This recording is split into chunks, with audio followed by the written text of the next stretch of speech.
आपण आपल्या चॅनलवरती नेहमीच निरनिराळे केक पाहत असतो. त्यातलाच एक प्रकार आज पाहणार आहोत.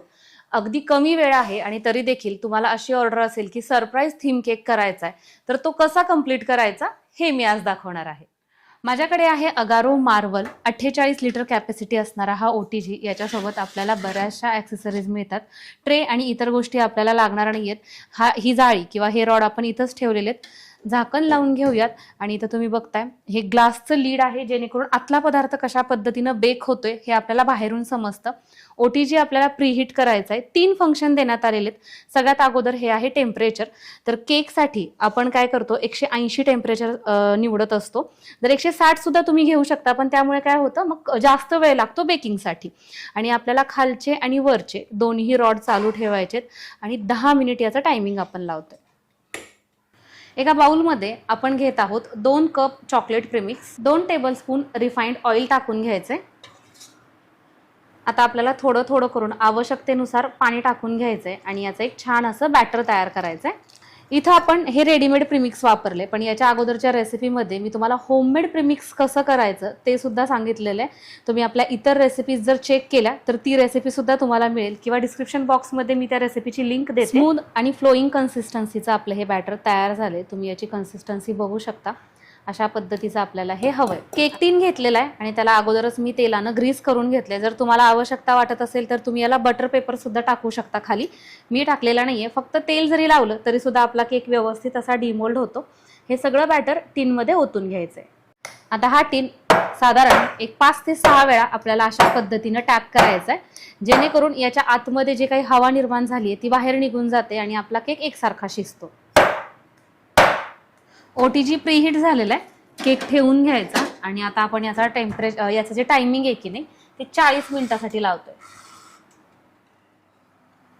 40 मिनिट झालेले आहेत. आता आपण केक बाहेर काढून घेऊयात. रूम टेम्परेचरवरती केक आपण पूर्णपणे थंड करून घेतलेला आहे.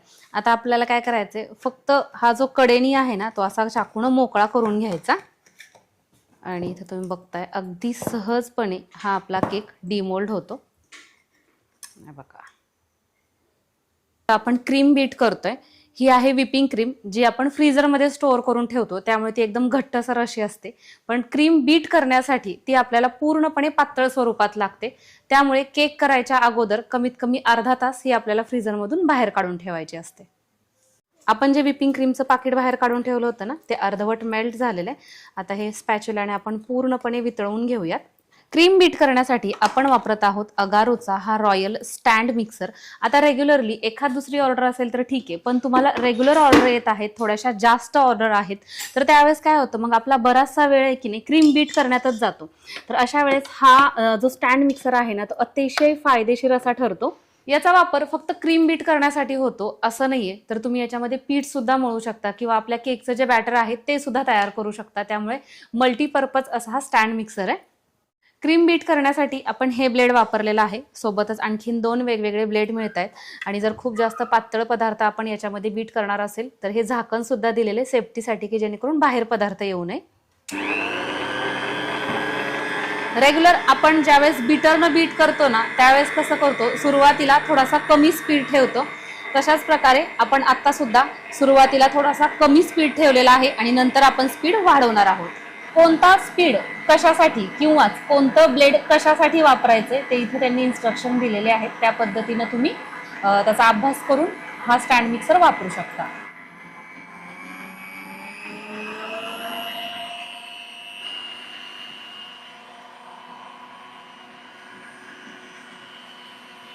आपली क्रीम बीट होतीये तोपर्यंत आपण केकच्या लेयर्स कट करू.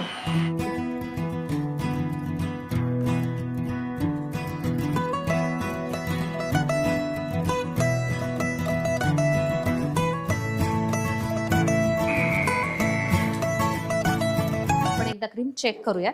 चमचा पूर्णपणे उलटा केला तरी ही क्रीम आपली आहे तशी स्टेबल आहे, म्हणजेच व्यवस्थित अशी ती व्हिप झालेली आहे. आपण ज्यामध्ये केक बेक केलेला आहे तो OTG सोबतच ज्याच्यामध्ये आपण क्रीम बीट केलेली आहे तो स्टँड मिक्सर, या दोन्हीचीही लिंक मी डिस्क्रिप्शन बॉक्समध्ये देत आहे. नक्की चेक करा, कारण की जर तुम्हाला बेकिंगशी रिलेटेड व्यवसाय करायचा असेल तर हे दोन्ही प्रोडक्ट अतिशय उपयुक्त आहेत. आपला केक फिनिशिंग करताना किंवा ज्यावेळेस आपण ऑर्डर पोच करतो त्यावेळेस सुद्धा जागचा हलू नये याच्यासाठी या बोर्डला थोडीशी व्हिपिंग क्रीम लावून घ्यायची आणि हा असा मधोमध फिट करायचा. हे आहे शुगर सिरप. याच्यामध्ये काय केलेले, हे वाटी भरून पाणी घेतलेले, त्याच्यामध्ये 3 चमचे साखर टाकायची आणि सोबतच थोडंसं चॉकलेटचं इसेन्स, म्हणजे छान असा फ्लेवर येतो. आणि आपण कट करून घेतलेले हे जे स्लाइस आहेत याच्यावरती हे शुगर सिरप टाकून घ्यायचे. खूप जास्तही टाकायचं नाही आणि खूप कमीही नाही, पूर्ण लादी अशी छान ओली झाली पाहिजे चॉकलेट सिरप. आणि आपण बीट केलेली ही व्हिपिंग क्रीम अशी पायपिंग बॅगमध्ये भरली की नाही, म्हणजे काय होतं, त्याची जी लेवल आहे ती एकसारखी येते, असा केक खालीवर होत नाही फिनिशिंग करताना. हे आहे डार्क कंपाऊंड चॉकलेट जे आपण खिसून घेतलेलं आहे, ते टाकून घेऊयात. याच्याऐवजी तुम्ही चोको चिप्स टाकू शकता. आणि सोबतच ही जी क्रीम आहे की नाही ती बीट करताना सुद्धा तुम्ही चॉकलेट इसेन्सचा वापर करू शकता, त्याने सुद्धा आणखीन जास्त चांगला फ्लेवर येतो. आता याच्यावरती आपली ही दुसरी लेअर.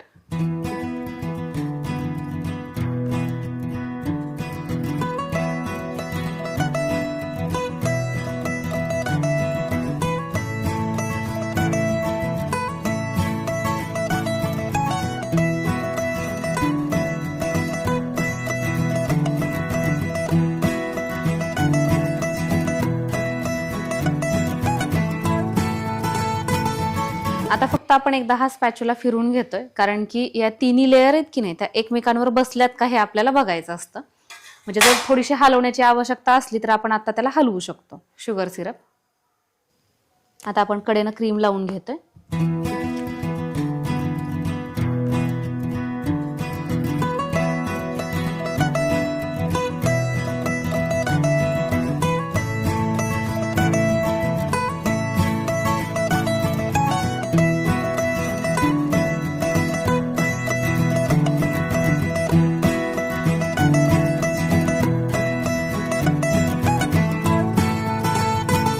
आपण काय केलंय, हा ब्रश आहे, हा थोडासा पाण्यानं आपल्याला ओला करून घ्यायचा आहे.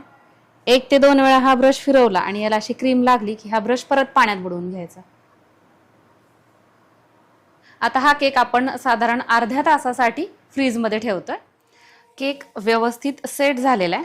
केकची थीमच आपली सरप्राईज थीम आहे, तर त्याच्यामुळे याच्यामध्ये आपल्याला काहीतरी ठेवायचंय, तर त्यासाठी इथे मी ही चेन आणि हे पेंडंट ठेवलेलं आहे. आता ही आपली रेग्युलरची डब्बी आहे जी आपल्याला सोनाराकडून मिळते.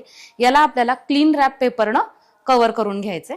आपलं सरप्राईज तुम्ही केकमध्ये कोणत्याही साईडला लपवून ठेवू शकता, पण मला असं वाटतं जिथं केक कट होणार आहे त्या साईडला हे ठेवणं जास्त योग्य राहील.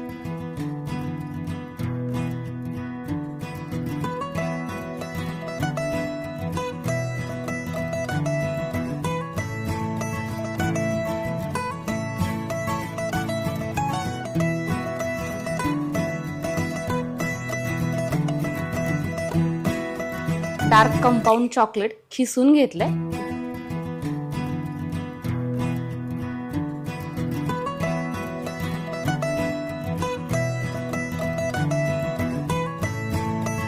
जर तुम्ही ओरिजिनल गुलाब घेणार असताल की नाही, तर सगळ्यात पहिल्यांदा तर ते स्वच्छ धुवून घ्यायचं आणि धुतल्यानंतर सुद्धा खालच्या बाजूला अशा पद्धतीनं हा क्लीन रॅप पेपर लावून घ्यायचा.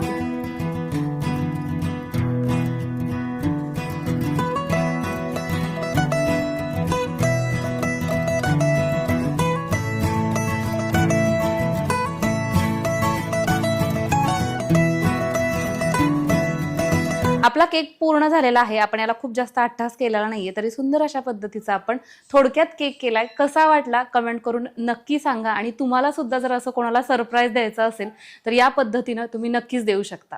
परत एकदा भेटूयात अशाच काहीशा छान रेसिपी सहित. तोपर्यंत बाय.